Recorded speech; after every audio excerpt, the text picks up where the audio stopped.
Good morning, everyone. और भाइयों बहनों सबको good morning. I praise God for this wonderful time. मैं परमेश्वर का धन्यवाद करता हूँ इस अद्भुत समय के लिए। This is the day that the Lord has made. आज का दिन यहोवा ने बनाया है We just want to rejoice in Him. और आइए हम इसमें आनंदित होएं। We all know about the theme, हम सब इस थीम के बारे में जानते हैं how the Lord spoke to us yesterday from the first session. और किस प्रकार पहले सत्र से प्रभु ने हम सबसे बात की। And honestly, I was blessed when Brother Abu was sharing the word. और ईमानदारी से मैं काफ़ी आशीषित हुआ जब भाई अबू वचन साझा कर रहे थे। Two picture he showed. और दो चित्र उन्होंने दिखाए And the picture was pierced in it sticked in my heart. और उन चित्रों के द्वारा मैं काफ़ी प्रभावित हुआ, वो मेरे हृदय से जुड़ गए। And how the incomplete the building. और कैसे एक अधूरी इमारत And to complete the building, how the stone was cutting. और उस अधूरी इमारत को पूरा करने के लिए किस प्रकार उन पत्थरों को काटा गया। And to cut the stone, they used the chisel. और उन पत्थरों को काटने के लिए उन्होंने छन्नी का इस्तेमाल किया।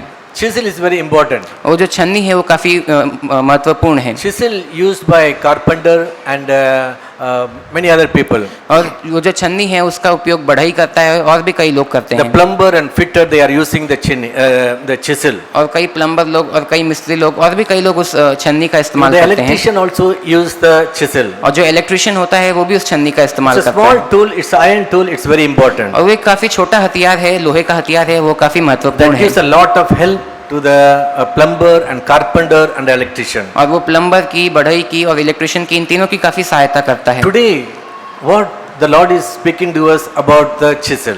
और आज परमेश्वर हमसे उस छन्नी के बारे में क्या बोलना चाहता है। The chisel, it represents for me, it's like a Holy Spirit. और वो जो छन्नी है मेरे लिए वो पवित्र आत्मा के समान है। How the chisel cuts the stone or the wood or in the piece of iron.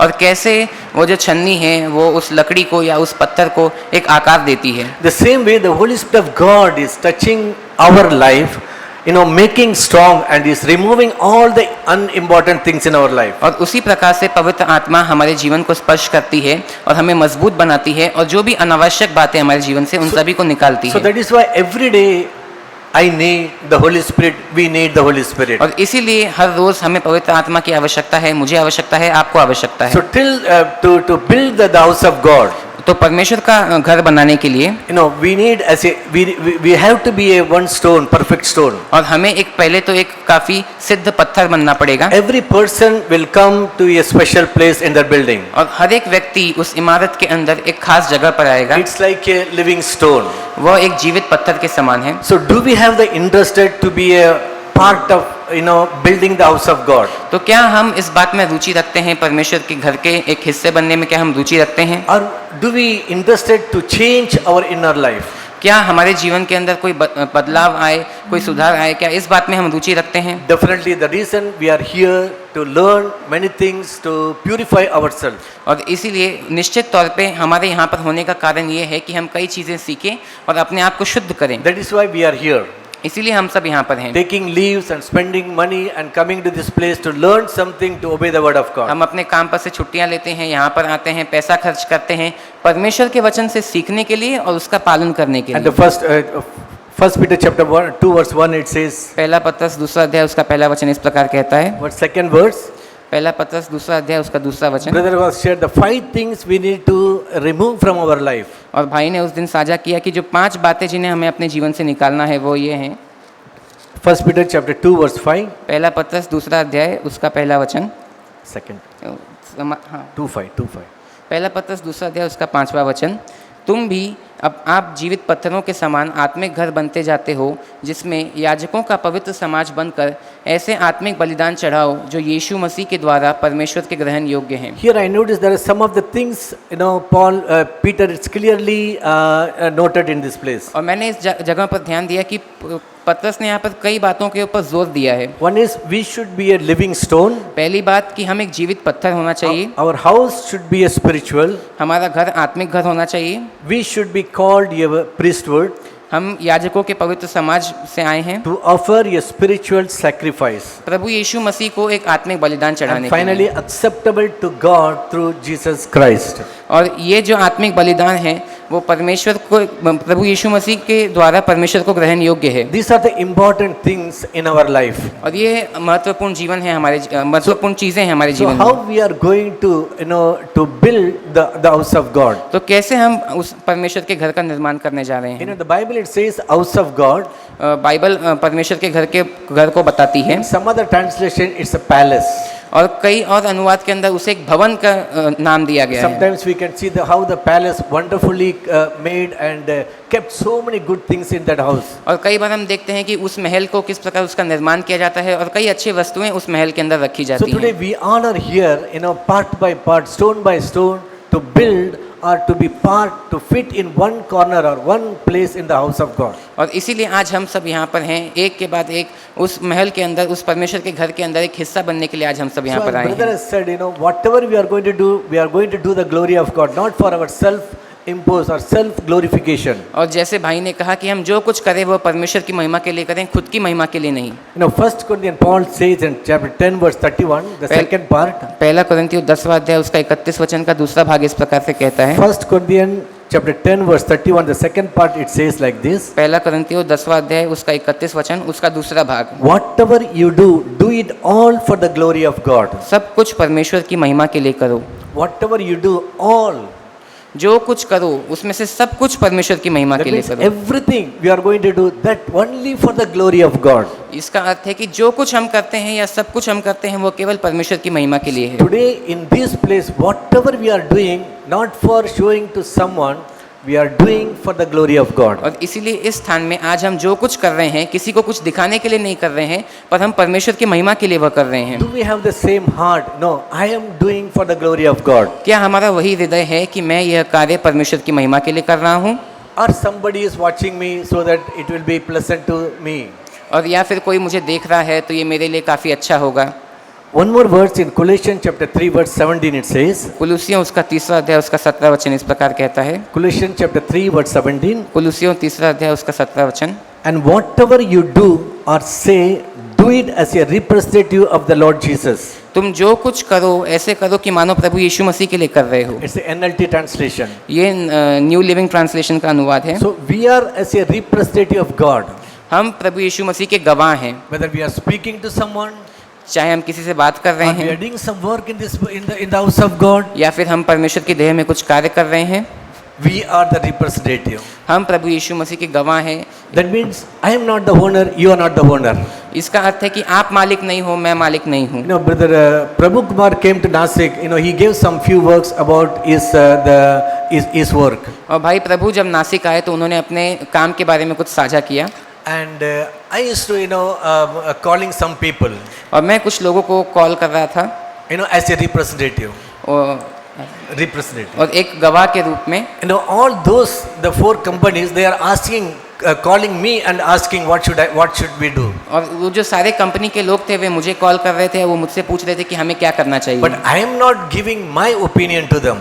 और मैं अपना खुद का सुझाव उनको नहीं देना चाहता But था। I am giving whatever Brother Prabhu Kumar has told me, that only I am giving to them. बल्कि मैं वह सुझाव दे रहा था जो भाई प्रभु ने मुझे बताया था। I am not glorifying anything about that. और मैं उस बात की कोई महिमा नहीं कर रहा हूँ, Because I am not the employee of this company. क्योंकि मैं उस कंपनी का एम्प्लॉय, मैं उस कंपनी में काम नहीं So करता हूँ। today we are eligible to serve the Lord in this way. और इसीलिए आज हम इसी रीति से परमेश्वर की सेवा करने के We योग्य are the हैं। true representative of God. हम परमेश्वर के सच्चे प्रतिनिधि हैं। When we are true representative of God, जब हम परमेश्वर के सच्चे प्रतिनिधि बनते हैं तब our offering or our whatever we are doing, it should be a true, purity in that. तो उसके बाद हम चाहे बलिदान करें चाहे जो कुछ भी करें उसके अंदर एक शुद्धता होनी चाहिए। Our offering, our love, our work, everything should be pure. हमारा बलिदान, हमारा प्रेम, जो कुछ भी हम करें उसमें शुद्धता होनी चाहिए। Malachi chapter 1 verse 11. मलाकी उसका पहला अध्याय उसका 11 वचन। Malachi chapter 1 verse 11. The later part says, whatever you are doing, it should be offering should be pure. और मलाकी उसका पहले अध्याय उसके 11 वचन के दूसरे भाग में लिखा है, और हर कहीं मेरे नाम में धूप और शुद्ध भेंट चढ़ाई जाती है। शुद्ध भेंट, वह भेंट जो होनी चाहिए वह शुद्ध होनी So चाहिए। if our heart is pure, our motto is pure, then only we can be a living stone. यदि हमारा हृदय शुद्ध है, हमारा मकसद शुद्ध है, तभी हम एक जीवित पत्थर बन सकते हैं। Then only we can be fit into the one particular place of the house of God. तभी हम परमेश्वर के घर में एक निश्चित स्थान पर हम वहाँ पर बैठ सकते हैं। We cannot say that in the whole things are mine, I am doing something. हम ऐसा नहीं कह सकते कि ये सारी चीज़ें मेरी हैं, मैं कुछ कर रहा हूँ। So beloved, it's very important that whatever the Lord gives the work, do it according to the will of God. तो प्रिय भाइयों और बहनों, ये काफ़ी महत्वपूर्ण है कि परमेश्वर जो भी कार्य देता है हमें उसे परमेश्वर की इच्छानुसार पूरा करना So है। when we are giving the pure offering, how our life should be? और जब हम एक शुद्ध बलिदान देते हैं तो हमारा जीवन किस प्रकार होना We are चाहिए। coming Sunday to Sunday in the church. हम प्रति रविवार हम कलीसिया में आते We हैं। are learning many things in our life. हम कई चीज़ें हमारे जीवन में सीखते हैं। Whenever we are reading the Bible, praying, the Lord is speaking to us. और जब भी हम बाइबल पढ़ते हैं, हम प्रार्थना करते हैं और परमेश्वर हमसे बात करता है। Acts chapter 10. प्रेरितों को काम उसका 10वां अध्याय। There is one man called Cornelius. वहाँ पे कोर्नेलियस नाम का एक व्यक्ति है। He was a centurion. वो एक सैनिक था He is the man called Italian regimental. और वो इटालियन रेजिमेंट के अंदर से था। He was not the Jew. वो कोई यहूदी नहीं था, He was not the Jew, but he is a stranger. But how his life was? लेकिन वो एक यहूदी नहीं था, लेकिन हम देख सकते हैं कि उसका जीवन किस प्रकार था। Verse 2 it says like this. दूसरा वचन इस प्रकार कहता है, He was a devoted man. वह भक्त था। And second is, and one who feared God with whole household. और अपने सारे घराने समेत परमेश्वर से डरता था। And he gave many alms to the Jewish people. और यहूदी लोगों को बहुत दान देता And prayed continuously to God. और बराबर परमेश्वर से प्रार्थना करता था। What a quality he had. कैसी गुणवत्ता उसके अंदर थी। He was not Jew. वो यहूदी नहीं था, He never had any laws. उसके पास कोई व्यवस्था नहीं But थी, still he had the wonderful quality of the 4 qualities. और फिर भी उसके अंदर ये 4 गुणवक बातें थी, 4 बहुत अद्भुत बातें थी। Many years before when I read this, और कई वर्षों पहले जब मैंने ये पढ़ा, it's a New English translation. ये न्यू इंग्लिश ट्रांसलेशन से And मैंने इसको पढ़ा। I was blessed these 4 points about this man's qualities. और कॉर्नेलियस के बारे में 4 चीज़ें पढ़कर मैं काफ़ी आशीषित हुआ। So I started living in such a way to build the body of Christ or do work in out of the way I was doing that. और फिर मैं ऐसा जीवन जीने लगा जिसके द्वारा मैं मसीह के शरीर का निर्माण कर रहा हूँ। Jesus quoted one verse in Matthew chapter 11 verse 12. प्रभु यीशु मसीह ने एक वचन का उल्लेख किया, मत्ती उसके 11 अध्याय उसके 12वें वचन Matthew में। chapter 11 verse 12. मत्ती 11 अध्याय 12वां वचन, But John the Baptist said, जहाँ पर यूहन्ना बपतिस्मा देने वाला कहता है, even it says like this, until the kingdom of God is is suffering violent. और यूहन्ना बपतिस्मा देने वाला कहता है कि मसीह के मतलब परमेश्वर का राज यानी हमें हिंसा को सहना है। This word told by Jesus. ये प्रभु यीशु मसीह के द्वारा The कहा गया वचन the है। kingdom of God suffers violence. जो परमेश्वर का राज्य है वह हिंसा को सहता है, The violence man take it by force. और जो हिंसक व्यक्ति है वह उसे बलपूर्वक ले लेता The है। violence man take it by force. जो हिंसक व्यक्ति है वह उसे बलपूर्वक ले लेता है, हिंदी में लिखा है वो बलपूर्वक प्रवेश So होता do रहता है। we have such force today to see some God's work? तो क्या आज हमारे अंदर उतना बल है परमेश्वर के कुछ कार्य को Or देखने के do we लिए? have such interest to build the body? क्या हमारे अंदर परमेश्वर की देह का निर्माण करने के लिए रुचि है? Or do we have the interest to fit in one place? क्या हमारे अंदर ये दिलचस्पी है कि हम किसी एक स्थान पर हम सटीक बैठें? So beloved, these are the very important question for you and me. तो प्रिय भाइयों और बहनों, ये आपके लिए और मेरे लिए काफ़ी महत्वपूर्ण प्रश्न है। So we all know the story of this. हम इस पूरी कहानी को जानते हैं। Verse 7, after seeing the visions, और मत्ती 11 उसके 7वें वचन में उन सभी सपनों को देखने के बाद, Acts chapter 10, माफ़ कीजिएगा, हम कॉर्नेलियस की कहानी के बारे में जानते हैं कि प्रेरितों के काम उसके 10वें अध्याय 7वें वचन में जब कॉर्नेलियस को सपना आया, उस सपने को देखने के बाद after that he sends 2 people to call Peter. उसके बाद वो 2 लोगों को भेजता है कि वे पतरस को बुला के लाएं। Verse 7 says, 2 of his servants and 1 devoted soldier of those who were his personal attendant. 7वां वचन इस प्रकार कहता है, जब वो स्वर्गदूत जिसने उससे बातें की थी चला गया, तो उसने 2 सेवकों को और जो उसके पास उपस्थित रहा करते थे उनमें से एक भक्त सिपाही को बुलाया। 2 servants, 1 devoted attendants, his personal attendants.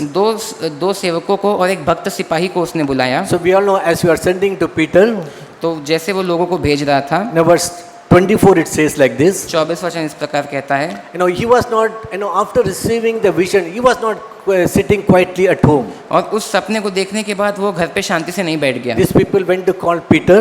ये लोग पतरस को बुलाने गए। During that time, उस समय what he was doing? उस समय कॉर्नेलियस क्या कर रहा था? Verse 24, 24 वचन कहता है, he had called, together his relatives. दूसरे दिन 24 Yeah. 24 वचन, दूसरे दिन वे कैसरिया पहुंचे और कॉर्नेलियस अपने कुटुंबियों और प्रिय मित्रों को इकट्ठा करके He called all his relatives and his friends. उसने अपने सभी कुटुंबियों को और अपने सारे प्रिय मित्रों को बुलाया। Sometimes, when we are giving the invitation, और कई बार हम जब किसी को न्योता देते हैं how तब we are taking the invitation. तो हम उस न्योते को किस प्रकार स्वीकार करते हैं। This man, in the centurion man, maybe he's a royal, big man. He called some of the relatives and his friends. और ये जो सूबेदार था, इसने अपने कुछ मित्रों को और कुटुंबियों को बुलाया They all came, maybe for dinner or something like that. और वे सब आए, हो सकता है रात के भोजन करने But के लिए nobody भी आए said हों। no, but they all came. किसी ने मना नहीं किया और वे सब आ गए। That's a very interesting thing today. और ये काफी रोचक बात है आज के When दिन some of the में। things, comes to us, or elders are saying something, और जब कई बातें हमारी तरफ आती हैं, जब प्राचीन हमसे कुछ कहते हैं how we are taking the invitation, तो हम उस न्योते को किस प्रकार स्वीकार or करते how हैं, we are ready to do the work. तो किस प्रकार हम उस काम को करने के लिए तैयार होते हैं। That is why, when all those relatives and the friends came, और जब उसके सभी कुटुंबी और प्रिय मित्र आ गए तब, and Peter was sharing, after that we see the whole story in verse 44. और पतरस वहाँ पे बांट रहा था, हम फिर पूरी कहानी को जानते हैं और फिर हम 44 वचन पढ़ेंगे। And when Peter was sharing the word, the gospel, और जब पतरस उनसे सुसमाचार बांट ही रहा था what तब, was happened, the amazing things had happened. तो उस समय एक काफी अद्भुत चीज हुई। The Holy Spirit fell upon them. तो पवित्र आत्मा उनके ऊपर उतरा। All those who were listening to the message. जो कोई भी उस वचन को, उस पतरस के उस संदेश को, सुसमाचार को सुन रहे थे, उन सब पर पवित्र आत्मा Who उतरा। are they? वो लोग कौन हैं? Just Cornelius' relatives and his well-wishers or friend. और वे लोग कौन हैं? वे लोग कुरनेलियस के कुटुंबी और उसके मित्र हैं। Maybe they don't know anything about the Christ or anything, शायद उनको मसीह के बारे में कुछ भी नहीं पता, but just he gave the invitation. They presented, they came, और केवल कुरनेलियस ने उनको न्योता दिया, उन्होंने न्योता स्वीकार and they किया और वे all, आए and they all were filled with the Holy Spirit, और वे सब पवित्र आत्मा से भरे गए। and they all were listening the word so carefully. और वे सब उस वचन को काफी गंभीरता से सुन रहे थे। So they are the relatives and friends. उसके कुटुंबी और उसके मित्र। And what happened after that? और उसके बाद क्या हुआ? Verse 48. 48 वचन, Then they asked him to be baptized in the name of Jesus Christ. और उसने आज्ञा दी कि उन्हें यीशु मसीह के नाम में बपतिस्मा दिया जाए। So what a wonderful things had happened. और कितनी अद्भुत चीजें वहाँ पर हुई So थी। how we are relating this verse in our day-to-day life? तो इस वचन को हम हमारे दिन प्रतिदिन के जीवन में कैसे लागू कर How we are सकते हैं? relating to live as a living stone? तो हम किस प्रकार एक जीवित पत्थर के जैसे जी सकते So हैं? how we are living as to build the body at the church or the house of God? और हम किस प्रकार से जीते हैं कि हम मसीह के देह का निर्माण कर पाएं? What are the good qualities उसके अंदर क्या अच्छी खूबियां थी? in the Cornelius' life? Cornelius के जीवन में He was a devoted man वह भक्त था and feared God with the whole family, और अपने सारे घराने समेत परमेश्वर का, and used to help the poor needy people, वह परमेश्वर का भय मानता था और यहूदी लोगों को बहुत दान दिया and करता used to था pray continuously. और वह निरंतर परमेश्वर से प्रार्थना करता These are था। the very important things. और ये काफी महत्वपूर्ण चीजें When we are हैं। praying continuously, जब हम निरंतर परमेश्वर से प्रार्थना करते when we are हैं, having the fear of God, जब हमारे अंदर परमेश्वर का भय होता when है, our life is so devoted, तो हमारा जीवन इतना भक्तिमय हो जाता है, God cannot sit quietly.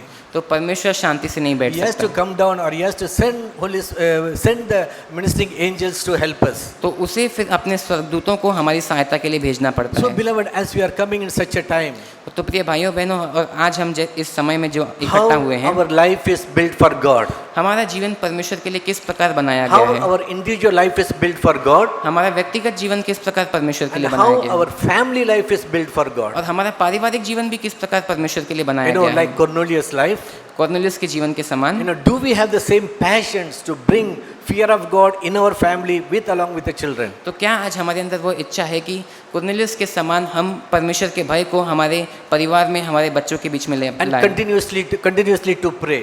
और निरंतर प्रार्थना करें। So this wonderful example to learn in our life. और ये एक काफ़ी उत्कृष्ट उदाहरण है जिससे हम हमारे जीवन में बहुत Even चीज़ें the सीख Old सकते Testament हैं। we can see about the life of Noah. और पुराने नियम में हम नूह के जीवन के विषय में देखते हैं। 100 years he was building the ark. वह 100 वर्षों तक उस जहाज का निर्माण कर He रहा and था, his family, वह और उसका परिवार, not expecting anything from others, और किसी से कोई भी बात की अपेक्षा किए बिना, and spending all his money buying everything to build the ark. और वह अपना सारा पैसा उसी जहाज के सामान में उसको खरीदने के लिए वह What खर्च was कर his रहा था। aim? What the Lord has told him to do. और उसका मकसद क्या था? जो परमेश्वर ने उससे कहा है उसे पूरा So करना। beloved, today we are in the new covenant. We are learning new covenant way of living. और प्रिय भाइयों और बहनों, आज हम नए वाचा के जीवन में हैं और हम नई वाचा के जीवन को सीख रहे हैं। Yesterday, Brother Joseph was nicely shared. Our body is a temple of the Holy Spirit. और कल भाई जोसेफ ने काफ़ी अच्छे तरीके से बांटा कि हमारा शरीर जो है परमेश्वर पवित्र आत्मा का मंदिर So है। the Lord lives in our heart. तो परमेश्वर हमारे हृदय के अंदर निवास करता That है। means I am not the owner of my body. इसका अर्थ है कि मैं अपने शरीर का मालिक नहीं हूँ, Jesus is the owner of our body. प्रभु यीशु मसीह मेरे शरीर का मालिक So है। today, am I doing what the Lord is saying to me? तो क्या आज मैं वह करता हूँ जो परमेश्वर मुझसे कहता है? So beloved, this very important things to take this the theme of the camp. और प्रिय भाइयों बहनों, ये बहुत महत्वपूर्ण है कि हम इस कैंप के विषय को गंभीरता से लें। Finally, 1 Peter 2 verse 9 it says, और अंत में मैं पहला पत्रस उसका दूसरा अध्याय उसका 9वां वचन से how the New बांटना चाहूँगा। Testament teaching is for you and me. किस प्रकार से नई वाचा की जो शिक्षाएं हैं वो आपके लिए और मेरे लिए हैं। You just not take it granted like they are the elders, they can do it for the Lord's work. और कृपया इन शिक्षाओं को हल्के में ना लें, ये ना कहें कि प्राचीन हैं वे यह परमेश्वर का काम कर लेंगे। Every person is important in the body of Christ. हर एक व्यक्ति मसीह के देह में महत्वपूर्ण है। Every person is a living stone. हर एक व्यक्ति जीवित पत्थर है। If you say that I am a living stone, यदि हम कहें कि मैं एक जीवित पत्थर we हूँ, have to do the work of God. तो हमें परमेश्वर के कार्य को करने की आवश्यकता है। What the Bible says, Bible क्या कहती 1 है? Peter 2:9, पहला पत्रस दूसरा अध्याय 9वां वचन, you are the chosen generation, तुम चुने हुए वंशावली हो a royal priesthood. और तुम एक महायाजक के स्थान पर हो। So we are the royal priesthood. और हम वो राज पदधारी याजकों के समान हैं। Every person, हम में से हर एक व्यक्ति, every women and brothers and sisters, हर एक भाई और बहन, even every teens, हर एक किशोर व्यक्ति, we all are, individually, we are royal priests to God. और व्यक्तिगत रूप में हम वह राज पदधारी याजकों के समान हैं So परमेश्वर के praise लिए। God for the children of God, the teens, they are, obeyed the word of God to ready to take the, willing to take the water baptism. और परमेश्वर की स्तुति हो सभी बच्चों के लिए, हमारे सभी किशोरावस्था के बच्चों के लिए, कि उन्होंने परमेश्वर के वचन का पालन करते हुए बपतिस्मा लेने का निर्णय लिया When है। you listen the word of God, when you are obeyed the word of God, जब हम परमेश्वर के वचन को सुनते हैं और उसका पालन करते हैं, definitely the Lord is going to enlarge your life, enlarge your tent, enlarge your territory. और तब परमेश्वर आपके जीवन का विस्तार करेगा, आपके सीमाओं का विस्तार करेगा, Because you are the royal priesthood. क्योंकि तुम राज पदधारी याजक हो।